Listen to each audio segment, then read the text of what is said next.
Greasy welcome, ladies and gents, and oh boy, I have been looking forward to this day for such a long time, where I get to review one of my favorite games of all time, Banjo-Kazooie. Let me tell you, this game was the definition of my childhood. A bright, colorful 3D platforming collectathon on the fabulous Nintendo 64. Here's a little backstory. The game was developed by a British game company known as Rareware, who were previously known for making games like Battletoads, Wizards and Warriors, the Donkey Kong Country trilogy, GoldenEye 007, Killer Instinct, and so much more. The game was originally going to be developed for the Super Nintendo under the name Dream Land of Giants. The game was about a boy named Edison who caused trouble for some pirates led by Captain Black-Eye, who'd actually make an appearance in the sequel to Banjo-Kazooie, Banjo-Tooie. However, Rare felt that the game wasn't really going in the direction they would have hoped for, so they scrapped it all together and made a game about a bear and a bird. And that led to the creation of one of the best 3D platformers of all time. And now it's time for me to put it under the Super Gamer microscope and see how well it holds up. Without further ado, this is Banjo-Kazooie for the Nintendo 64.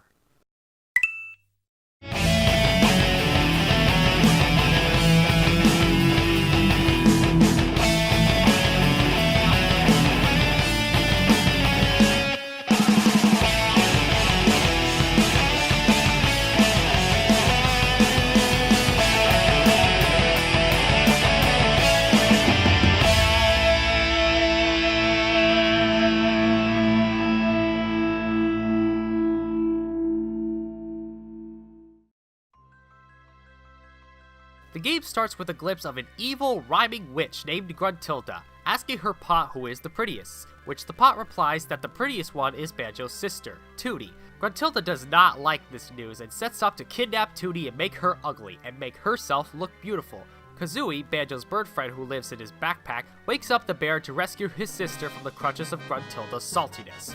On this adventure, Banjo and Kazooie are helped by Bottles the Mole, who provides the two new moves, Mumbo Jumbo, who helps the duo by transforming them into different creatures, and the Jinjos, magical beings that aren't explored all that much, but help Banjo in the final act of the game. The story for Banjo-Kazooie itself isn't too special. Just the standard save the damsel in distress trope we've seen a million times. But the thing that makes this game's plot is the character dialogue. This is some of the most well-written character dialogue I have ever seen in a video game.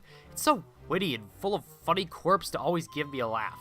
And there are a lot of characters in this game, so the fact that there's not one character I hate listening to is amazing.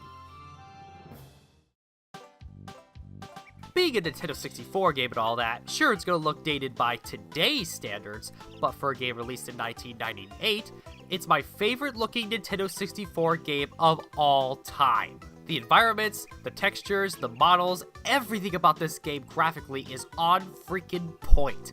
And the music? Best soundtrack of all time in my opinion. Seriously. Well, I did grow up with this game, so I could be a bit biased here, but I don't care. I love this soundtrack to death. Play me any track and I can tell you what it is and where you hear it. It's that memorable. Now, one thing that could potentially annoy people is the noises that the characters make when they talk. Me personally, it just adds to the charm of the dialogue, but I understand that not everyone will feel the same way. I have two nitpicks with the aesthetics. One is that the frame rate isn't the most consistent, and two, the music that plays in the hub world, Gruntilda's lair, resets every time you enter a new area, which can get a little annoying. Other than that, this game is amazing aesthetically. Banjo-Kazooie is a 3D platforming collectathon.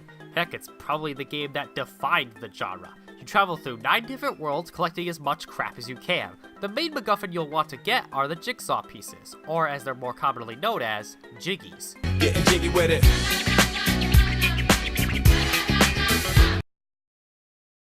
You can find these jiggies in all sorts of places, whether they be out in the open, given to you for helping someone out after defeating a mini-boss or challenge, or for finding the 5 Jinjos in every single world. You'll need these jiggies to open up the later worlds by finding their respective puzzles and putting the pieces into place. You also have 100 music notes to find to open doors to the hub worlds and extra honeycomb pieces to increase your maximum health. We also got Momo tokens that you can take to Mumbo Jumbo to transform you into different things, like an ant, a crocodile, a walrus, a pumpkin, and a honeybee. These transformations are a really nice chase and pace from the main gameplay, since they're required to get some of the Jiggies in the worlds. Granted, they're not in every world, but when they're there, they're a great addition to the gameplay. Bottles the Mole will teach you new moves to use in the game, like a ground pound, using Kazooie's legs to run on slanted slopes, shoot eggs or crap them out, become invincible, wear special boots to make you survive dangerous areas or run super quick, and my personal favorite, the ability to fly. Yes, with Kazooie's help, this brown honey bear can straight up take to the skies and soar through the air. These abilities are awesome. However, the ones that require ammo do have little ammo to use early on. You can find upgrades hidden in the hub world by Cheeto, Gruntilda's magical spellbook. See, in the second world Treasure Trove Cove, there's a sandcastle that allows you to put in cheat codes for the game. Sure, there's the codes for upgrading your ammo count, but then there's my personal favorite code. Give the bear lots of air will give you unlimited oxygen, making worlds like Clanker's Cavern and Rusty Bucket Bay an absolute joke. Sure, it's cheating, but I'm willing to use anything that makes underwater levels easier to play through. Now, I used to think that this game was a masterpiece. However, upon replaying it, I have noticed one flaw. And it's kind of a big one. When you collect Jiggies, they are permanently added to your collection. Can't say the same for the music notes though. If you want to complete every world to 100% like I do every time I play this game, it is required of you to collect each and every single music note in one go, because they'll reset if you die or leave. This doesn't sound bad, but can you imagine how infuriating it is to almost reach the 100 mark only to die at the last minute and have to collect them all over again? This is especially true for Rusty Bucket Bay. You know what I'm talking about. The engine room, aka the worst part of the whole goddamn game. There are spinning fan blades, rotating platforms, and an inescapable bottomless pit, all while you're trying to collect the music notes and Jiggies in here. This section right here can just go jump off a cliff.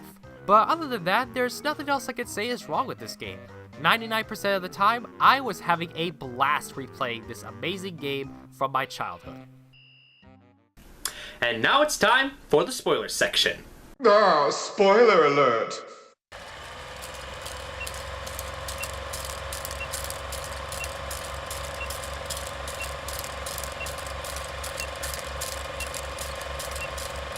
After collecting every Jiggy, music note, and honeycomb piece, you're finally ready to face off against Gruntilda. But before we can do that, we have to beat her at our quiz show game. This quiz show board game will test you in your memory of everything about the game. The music, environments, replaying minigames, heck, even asking you how well you know Gruntilda herself. After rescuing Tooty, Banjo and the gang all have a picnic to celebrate, but not long after that Tooty reminds them that Gruntilda is still at large. You meet up with the Gruntilda's pot and face off against the Wicked Witch herself. For being the only real boss in the game, Gruntilda is everything that a final boss should be. She's challenging and tests you on everything you've learned in the game. The Jinjos then help you by summoning the mighty Jinjinator and send Gruntilda crumbling down to her death.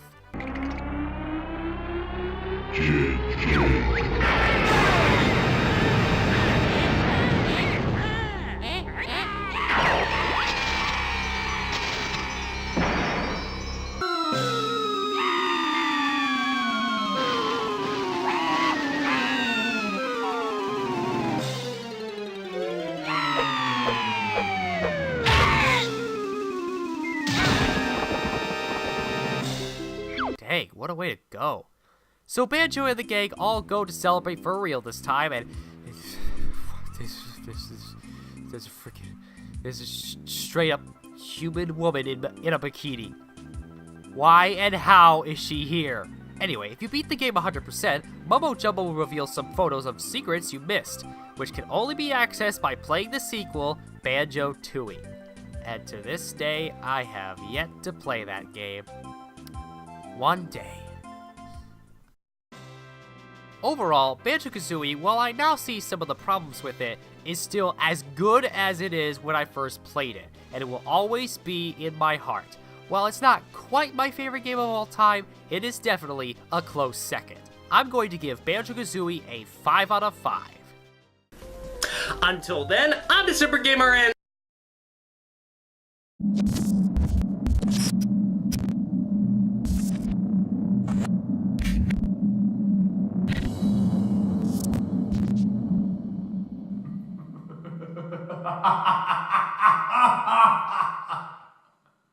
Did you forget about me?